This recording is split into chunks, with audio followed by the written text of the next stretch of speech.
বেলি ফুলের গাছের তলায় বসে দেখছে রজনী। মরিয়ম উকুন আনার সময় আর চোখে একটু পরপর রজনীকে দেখছে। রজনীর চোখে পড়ল বিষয়টা। মরিয়ম বেগম হয়তো রজনীর সাথে কথা বলতে চাইছে, ইতস্তত বোধ করছে, হয়তো বলতে পারছে না। সেজন্য রজনী নিজেই আগ বাড়িয়ে বলল, আপনার মেয়ে কিসে পড়াশোনা করে আন্টি? মরিয়ম বেগম সাথে সাথেই উত্তর দিল। রজনী ময়নাকে জিজ্ঞাসা করল, কোন গ্রুপে পড়ো বাচ্চা মেয়ে? ময়না রাগান্বিত হয়ে তাকালো। 9-এ পড়া মেয়েকে কেউ বাচ্চা বলে? রজনী হক চুকিয়ে গেল ময়নার এমন চাহনি দেখে। এই মেয়ের মাকে সে আন্টি বলল, আর এই মেয়ে তাকে পাল্টা আন্টি বলছে। রজনী মুচকি হেসেই বোঝানোর ছলে বলল, আপু হই আমি তোমার বাচ্চা মেয়ে। ময়না মরিয়ম বেগমের থেকে ছাড়া পাওয়ার জন্য ছটফট করতে করতে বলল, আমাকে তাইলে বাচ্চা বলবেন না, আমি বাচ্চা না, ময়না কইবেন। রজনী আচ্ছা বলল। রুয়াতকে নিচে নামতে দেখে বসা থেকে উঠেই রুয়াতের কাছে চলে গেল। সাদমানও এসেছে পেছন পেছন। সাদমান এক পলক রজনীর দিকে তাকিয়ে রুয়াতকে বলল, আসছি তাহলে রোয়াত। রুয়াত মাথা কাত করল। সাদমান চলে গেল। রজনী সাদমানের যাওয়ার দিকে তাকিয়ে বলল, কোথায় যাচ্ছে? রুয়াত বোনের হাত ধরে বাড়ির বাহিরে এসে বলে, বাজারে যাচ্ছে। কেন? কারণ আজ বারবিকিউ পার্টি হবে, সেজন্য যা যা লাগে সব আনতে গিয়েছে। ও আচ্ছা। তুমি যাবা সাথে? না না থাক। ঘুরে আসো, ভালো লাগবে। সাদমান ভাই আপুকে নিয়ে যান সাথে। চিৎকার করে ডাকলো সাদমানকে। সাদমান ডাক শুনে পেছনে ফিরল, তারপর এগিয়ে আসলো। রুয়াত রজনীকে ঠেলে দিয়ে বলল, যাও আপু। রজনী যাবে কি যাবে না দ্বিধা দ্বন্দ্বে ভুগল। সাদমান সেটা বুঝে বলল, আসুন রজনী। প্রথম সাদমানের মুখ থেকে রজনী মিস সিনিয়রের বদলে রজনী শুনছে। কেমন একটা হলো হৃদয়ে। সেটাকে পাত্তা না দিয়ে হাঁটা শুরু করলো। সাদমান রজনীর পায়ের সাথে পা মিলিয়ে হাঁটতে লাগলো। রুয়াত নির্নিমেষে চেয়ে থাকলো, যতক্ষণ দৃষ্টি সীমার বাহিরে না চলে যায়। সীমার বাহিরে চলে যেতেই রুয়াত ভেতরে আসলো। সর্বপ্রথম চোখ গেল জবা আর জবার মায়ের দিকে। জবেদা বেগমের দিকে তাকিয়ে রুয়াত জানতে চাইল, বিয়ে কি ঠিক হয়ে গেছে ফুপি? জবেদা খুশি মনে বলল, রোয়াত, সামনের মাসেই বিয়া। ওফো, দারুণ সুখবর এটা। সেই খুশিতে আজ একটা ছোটখাটো আয়োজন তো করতেই হবে। তা তো করাই যায়। তা কও কি খাইবা? আমি রান্না করে দিব নিজের হাতে। আপনার ঝামেলা পোহাতে হবে না, সব ব্যবস্থা আমরাই করব। সাদমান ভাই বাজারে গেছে। কথাটা বলতে বলতে রুয়াতের চোখ যায় সাফায়েতের দিকে।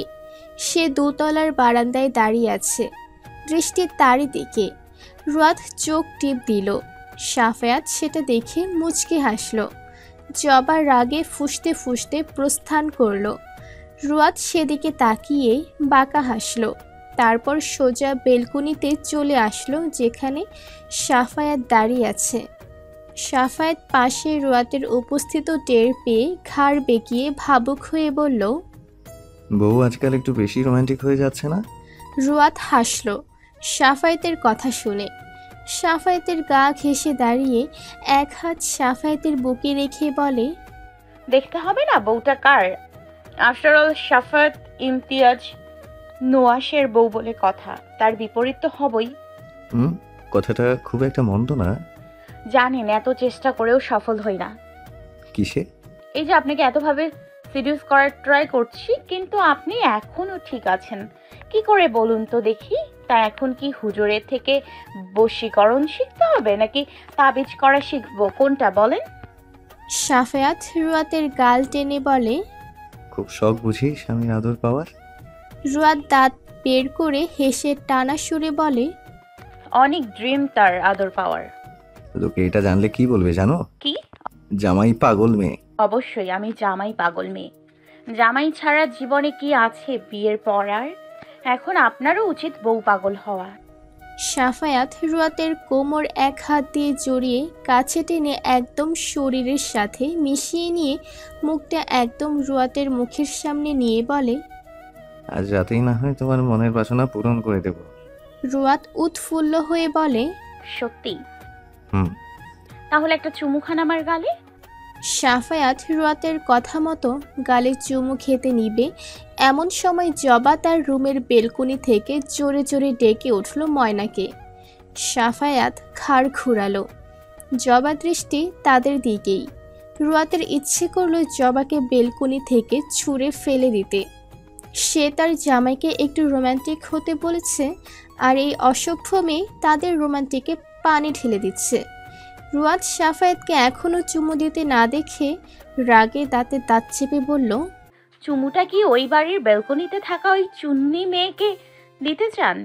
সাফায়াত রুয়াতের কণ্ঠ শুনে বুঝে গেল মেয়েটা রেগে গেছে, তাই গালে চুমু খাওয়ার সাথে সাথে হালকা করে রুয়াতের ওষ্ঠেও নিজের ওষ্ঠ স্পর্শ করালো। তারপর বেলকনি থেকে রুমে আসতে আসতে বলে, তোমরা দুজন চোখের ইশারায় চুলোচুলি মারামারি করবে আর আমি সাহেব হয়ে দেখব, ওকে? রুয়াত পাত্তা দিল না কথাটা। সে রুমে ঢুকে কোমরে হাত দিয়ে বলল, এটা চুমু হলো? এভাবে চুমু খায় কেউ? তাহলে কিভাবে খায় শিখিয়ে দাও। শিখে নিচ্ছি, নেক্সট টাইম সেভাবে খাবো। সেদিন রিসর্টে যে খেলেন সেভাবে। অন্ধকারের জন্য ঠিক মনে নেই কিভাবে খেয়েছি। তোমার মনে থাকলে প্লিজ দেখিয়ে উপকার করো। রুয়াত সাফায়েতের দিকে তেড়ে আসলো। বসে থাকা সাফায়েতকে ধাক্কা দিয়ে বিছানায় ফেলে তার উপর উঠে বসে বলে, একদম জানে মেরে ফেলবো বলে রাখলাম, বুঝেন না কিছু?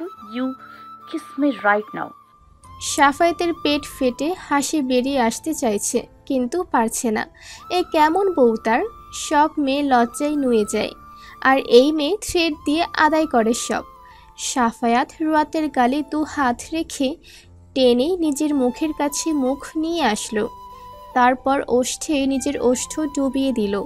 রুয়াত ভেসে গেল অনুভূতির জোয়ারে। স্বামীর ভালোবাসা মানে তো এক স্বর্গীয় সুখ। অনেকক্ষণ হয়ে গেল অথচ সাফায়াত ছাড়ছে না। রুয়াতের এবার দম কেমন বন্ধ হয়ে আসলো। লোকটা ইচ্ছে করে ছাড়ছে না। রুয়াত ঢের বুঝতে পেরে গেল। রুয়াত এবার মুখ নিজে থেকে সরিয়ে আনতে চাইলে সাফায়াত সরিয়ে নিতে দেয় না, আরও চেপে ধরে ঠোঁট। ব্যথায় চোখ মুখ কুঁচকে আসে রুয়াতের। রুয়াত ব্যথা সহ্য করতে না পেরে এবার সাফায়াতের বুকে খামচি বসিয়ে দেয়।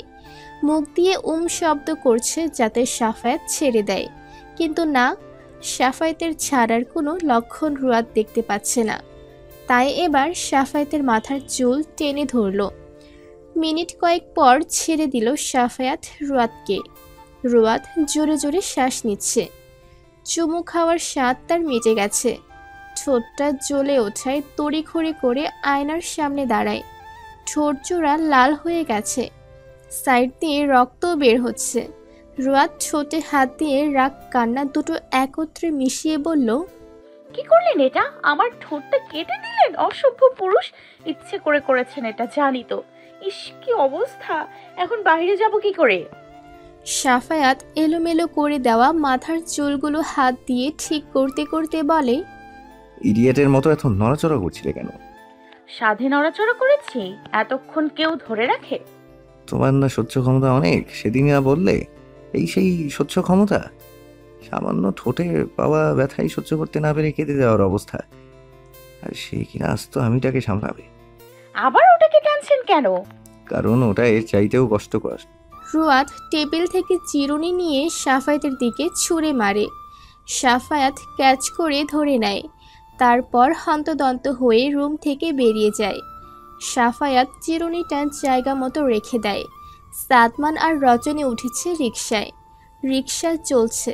রজনী গ্রামের এই সৌন্দর্য প্রকৃতির চোখ ভরে দেখছে, আর সাদমান চোখ ভরে দেখছে রজনীকে। সে পারবে, হ্যাঁ পারবে, বাবা ডাক না শুনেও এই মেয়েটাকে নিয়ে বাকি জীবন একসাথে পার করতে। তবে একার চাওয়ায় তো আর সেটা সম্ভব না। তার জন্য রজনীকেও রাজি করাতে হবে। রজনী, শুনুন। রজনী তাকালো। বলুন। জীবনকে কি দ্বিতীয়বার সুযোগ দেওয়া যায়? হয়তো যাই। তো আপনার জীবনে সেই দ্বিতীয় সুযোগ আসলে দিবেন না? ভেবে দেখিনি তো কোনো দিন। আপনাকে যে সেদিন বললাম ভাবতে, ভাবেননি কেন? আর কত অপেক্ষা করব? আপনি আমার পেছনে কেন পড়ে আছেন সাদমান? পৃথিবীতে অনেক মেয়ে আছে, তাদের কাউকে কেন পছন্দ করলেন না? Good question. কাউকে মনের মতো লাগেনি, আর না কাউকে দেখে মনে ফিলিংস হয়েছে। আমি কি তাহলে প্রথম? স্কুলে থাকাকালীন রিলেশন করেছি, যা সকলেই করে থাকে। তবে বিয়ে শাদী করা নিয়ে আপনাকেই ভেবেছি। প্লে বয় ছিলেন? না, আমাকে দেখে কি মনে হয় আমি প্লে বয়? সেভাবে খুঁটিয়ে কখনো দেখিনি। দেখেন না কেন? আজ থেকে আমাকে একটু খুঁটিয়ে দেখবেন, আমাকে নিয়ে ভাববেন, কেমন? ট্রাস্ট মি, আপনাকে অভিযোগ করার কোনো সুযোগ দিব না। আপনার হৃদয়ে জাস্ট আমার প্রবেশ পথ তৈরি করে দেন। রজনী চুপ রইল। এক সময় তো নৌফিলও তো এমন কিছুই বলেছিল। কই, সে তো পারল না তার কথা রাখতে। মাঝপথে ভেঙে চুরে যাওয়া রজনীকে একা ফেলে চলে গিয়েছিল। তার প্রতি জমে থাকা অভিযোগ, রাগ, ঘৃণা সব মিলিয়ে হিমালয়ের সেই পর্বতকেও পিছু ফেলে দিবে। পুরুষ মানুষ আজকাল অবিশ্বাস্য ব্যাপার। সেখানে অল্প দিনের চেনা এই ছেলেকে কি করে বিশ্বাস করবে সে? যখন জানতে পারবে সে সন্তান দিতে অক্ষম, তখন নিশ্চয়ই তার ভালোবাসা, ভালো লাগা এক মুহূর্তে উবে যাবে কর্পূরের মতো। ঠকে যাওয়া নারীরা খুব সহজে দ্বিতীয়বার কাউকে বিশ্বাস করে না। তাই রজনী কোনো জবাব দিল না। রিকশা থামতেই পাশ ফিরে দেখল বাজারে এসে গেছে তারা। তাই রিকশা থেকে নামতে নামতে বলল, এটাই বোধহয় বাজার। সাদমান অধীর আগ্রহ ছিল রজনী থেকে কিছু একটা উত্তর পাওয়ার, অথচ রজনী অ্যাভয়েড করে গেল। সাদমান ভাঙা হৃদয় নিয়েই রিকশা থেকে নেমে ভাড়া মিটিয়ে রজনীকে নিয়ে বাজারের ভেতরে ঢুকল। প্রয়োজনীয় সব জিনিসগুলো কিনে ফুচকার স্টল দেখেই সাদমান জিজ্ঞাসা করল রজনীকে ফুচকা খাবে কি না। সব মেয়েই তো পছন্দ করে এসব খাবার, অথচ রজনী না করলো, তার ফুচকা পছন্দ না। সাদমান ফের জিজ্ঞাসা করলো, তাহলে বেলপুরি? এবার রজনী রাজি হলো। সাদমান দোকানদারকে 1 প্লেট ভেলপুরি দিতে বলল। দোকানদার 1 প্লেট ভেলপুরি রজনীর হাতে ধরিয়ে দিল। রজনী প্লেটটা হাতে নিয়ে মুখে তুলে নিতেই হাতে থাকা ফোনটা বেজে উঠল। সাদমান হাত বাড়িয়ে দিল প্লেটটা ধরার জন্য। রজনী প্লেটটা সাদমানের হাতে তুলে দিল। তারপর ফোন রিসিভ করে কানে নিয়ে বলল, হ্যাঁ ডক্টর উমর, বলুন।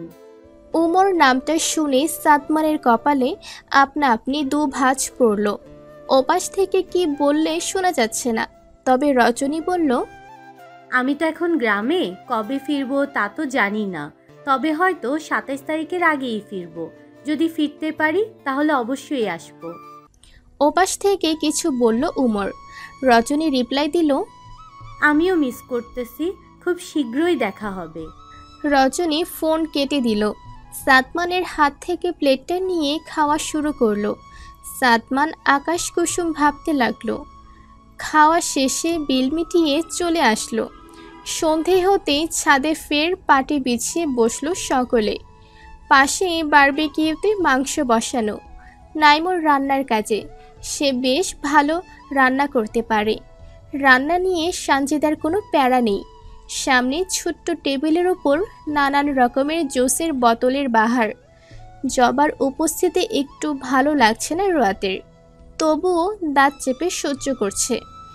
সাদমান জুস, কোল্ড ড্রিঙ্কসের সাথে মহুয়াও এনেছে।